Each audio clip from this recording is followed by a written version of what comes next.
초급자를 위한 재질 시간입니다. 이번 시간은 PBR 텍스처를 사용하는 방법에 대해서 설명해 드리겠습니다. 최근에 PBR 텍스처를 무료로 받을 수 있는 사이트들도 많고 또 구매해서 활용할 수 있는 사이트도 많습니다. 현실과 같은 재질을 표현하기 위해서 PBR 텍스처를 사용합니다. PBR은 Physical Base 렌더링의 약자인데 물리 기반의 사실적인 렌더링을 하기 위해서 만들어진 텍스처입니다. 현실에 가깝게 재질을 만든다고 생각하시면 될 것 같아요. 이게 완벽하게 물리적으로 정확하다고 할 순 없고 가장 가깝게 표현할 수 있다. 이 정도로만 이해하면 될 것 같은데 이론적인 부분이기 때문에 우리는 넘어가고 여러분이 중급자가 되면 PBR 텍스처에 대해서 PBR에 대해서 그리고 더 깊숙이 공부할 수 있을 거예요. 초급자에게는 조금 더 쉽게 설명해 드리는 게 좋을 것 같아서 그렇게 하려고 합니다. 이번 시간은 받아놓은 텍스처를 어떻게 사용하면 좋은지, 어디에 연결해서 사용할지 그런 거에 대해서만 설명해 드리고 다음에는 PBR 텍스처를 받을 수 있는 사이트들을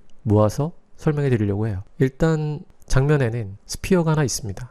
이 스피어의 기본 V-ray 재질을 준 상태고 이 상태를 기준으로 설명해 드릴게요.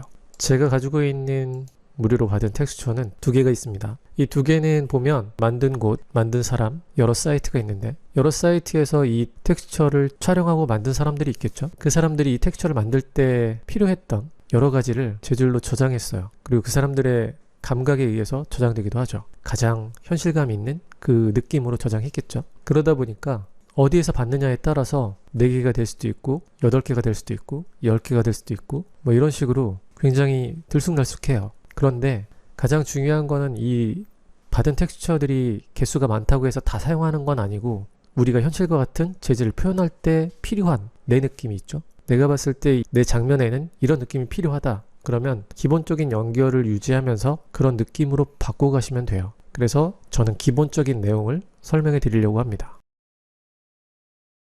4개짜리가 있죠.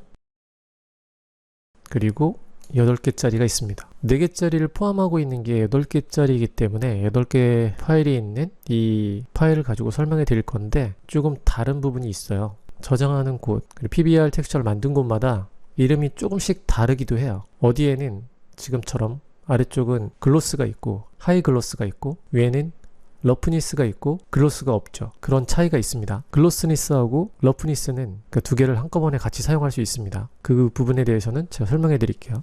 일단은 하이라이트를 만들 수 있는 글로스니스를 가지고 설명해 드릴게요. 개수가 많으니까 이걸 보면 위에 있는 4개는 쉽게 사용할 수 있겠죠.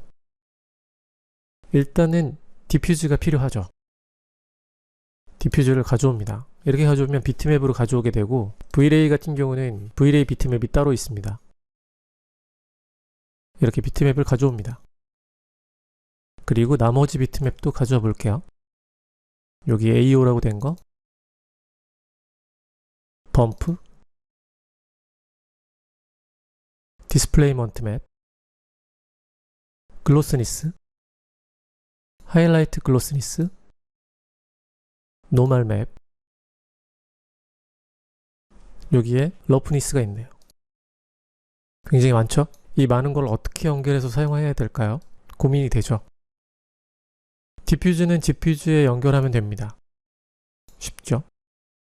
그리고 범프는 범프에 연결하면 되죠. 디스플레이먼트는 디스플레이먼트에 연결해 줍니다. 그리고 글로스니스는 리플렉션 글로스니스에 연결해 줍니다. 하이라이트 글로스니스하고 노멀 맵이 남았네요. 밑에 있는 러프니스도 러프니스에 연결해 줍니다. 여기서 V-ray 노멀 재질을 가져오고 V-ray 노멀 재질에 노멀을 연결합니다. 이렇게 되면 기본적으로 색상이 이렇게 바뀌는 걸 볼 수 있습니다. 노멀이 기본으로 들어왔을 때는 약간 어두웠는데 노멀 맵을 불러오면 이렇게 밝은 노멀이 돼야 사용할 수 있어요. 일반적으로 노멀을 가져왔을 때 맥스에서 비트맵이 되었을 경우에 노멀 맵은 불러올 때 맥스가 가지고 있는 감마값에 의해서 불러지게 돼요. 그래서 오버라이드를 해서 1.0으로 불러와야 제대로 사용할 수 있습니다. 렌더러가 버전업 되면서 V-ray와 코로나 렌더 같은 경우에는 맵에서 그 상태를 바꿀 수 있기 때문에 문제가 없는데 만약에 버전이 낮은 경우에는 비트맵을 불러올 때 감마를 조정해서 이렇게 불러와야 돼요. 이렇게 조정된 노멀 맵을 범프에 연결해 줍니다. 그럼 범프에 사용했던 비트맵은 V-Ray 노멀 맵에 범프 맵에 연결해 줍니다. 범프에 두 개를 사용하는 거죠. 왜 두 개를 사용할까요? 노멀 맵은 전체적인 형태, 디테일이 범프처럼 아주 세밀한 디테일까지 가지고 있진 않아요. 그렇게 만들 수도 있지만 보통은 중간급 정도 되는 디테일을 표현해요. 밑에 있는 비트맵 같은 경우는, 범프맵 같은 경우는 원래 텍스처가 가지고 있는 세부적인 것까지 범프 값을 가지고 있죠. 그런 형태를 가지고 있기 때문에 아주 세밀한 범프를 표현할 수 있죠. 그래서 이 두 개를 사용하는 겁니다. 디퓨즈에 연결했던 비트맵은 밑에 있는 AO하고 같이 사용합니다. AO는 디퓨즈에 사용한 텍스처의 음영진 부분이 있죠. 이 음영진 부분에 음영을 좀 더 추가하고 싶을 때 사용해서 조금 더 사실감 있게 표현할 수도 있죠. 이럴 경우에는 맥스가 가지고 있는 기본 컴포짓 맵을 사용할 수 있습니다. 레이어 1번에 연결하고 새로운 레이어를 만들어서 AO 맵을 사용합니다. AO 맵은 멀티플라이 모드를 이용해서 어두운 부분만 적용될 수 있게끔 하면 이렇게 AO 맵이 가지고 있던 어두운 부분, 검정색에 가까운 부분이 합쳐지게 되죠. 100% 사용하면 아무래도 너무 이질감이 드니까 장면에 맞게 퍼센트를 조정해서 사용하시면 됩니다. 여러분 장면에 맞게 사용해야겠죠. 이제 남아있는 하이라이트 글로스니스가 있네요. 이 하이라이트 글로스니스는 이런 것들을 이용해서 사용할 수 있습니다. 글로스니스를 사용할 경우에 하이라이트가 부족할 경우도 있죠. 그럴 때 하이라이트 글로스니스를 연결해서 두 개를 혼합하는 겁니다. 그럼 어두운 부분은 더 어둡게 되고 밝은 부분은 좀 더 밝게 되면서 하이라이트가 살겠죠. 그렇게 할 때도 사용할 수 있어요. 이 안으로 들어가면 더 복잡하게 들어갈 수 있는데 그건 초급자가 지나면서 배울 수 있겠죠. 지금 이 장면에 연결되어 있는 모든 맵은 이런 식으로 연결하시면 돼요.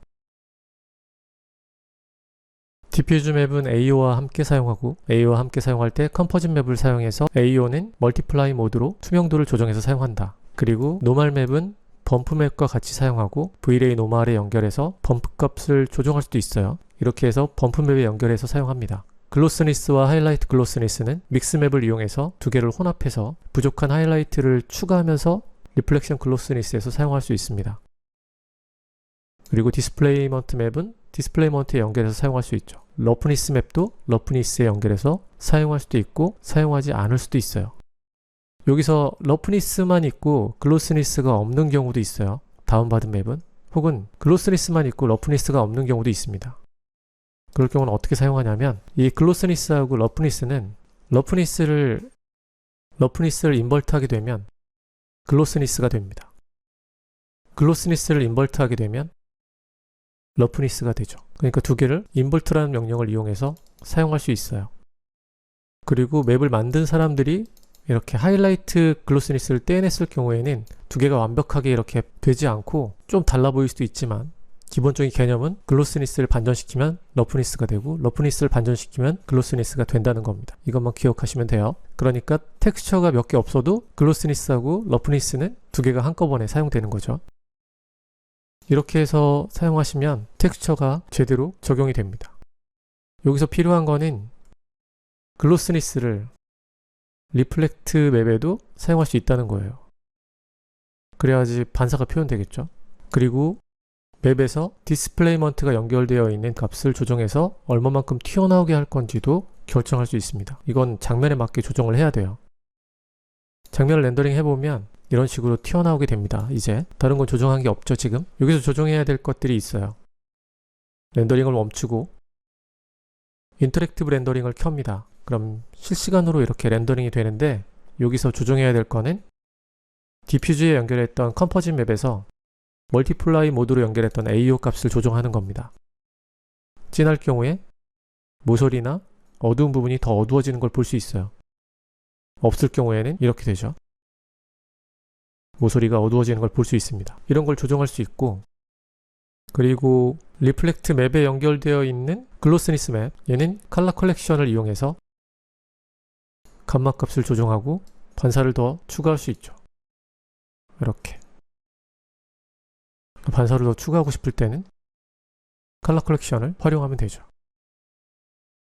리플렉션 글로스니스에도 믹스맵으로 두 개를 혼합한 다음에 이 앞에 컬러 컬렉션을 사용할 수 있습니다. 장면에 맞게 사용하셔야겠죠.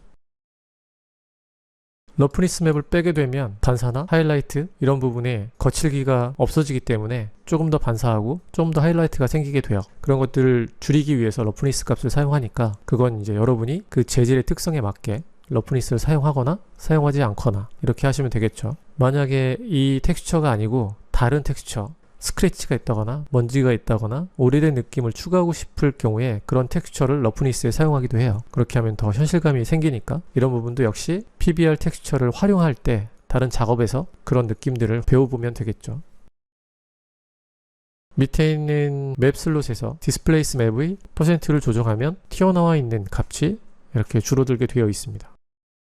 더 튀어나오게 할 수도 있죠. 이렇게 해서 맵 하나 가지고 더 입체적으로 표현할 수 있어요. 그러니까 더 현실감 있는 텍스처들을 표현할 수 있게 되는 거죠. PBR 텍스처를 앞으로 계속 사용할 수밖에 없겠죠. 여러분이 PBR 텍스처를 이 강의를 기준으로 조금 더 이해하고 편하게 사용할 수 있으면 좋겠네요. 렌더링까지 배울 수 있는 그런 강의에서 PBR 텍스처를 앞으로 사용하게 될 텐데 더 다양한 방법들을 배울 수 있겠죠. 배울 수 있을 겁니다. 그럼 오늘은 여기까지 설명해 드릴게요.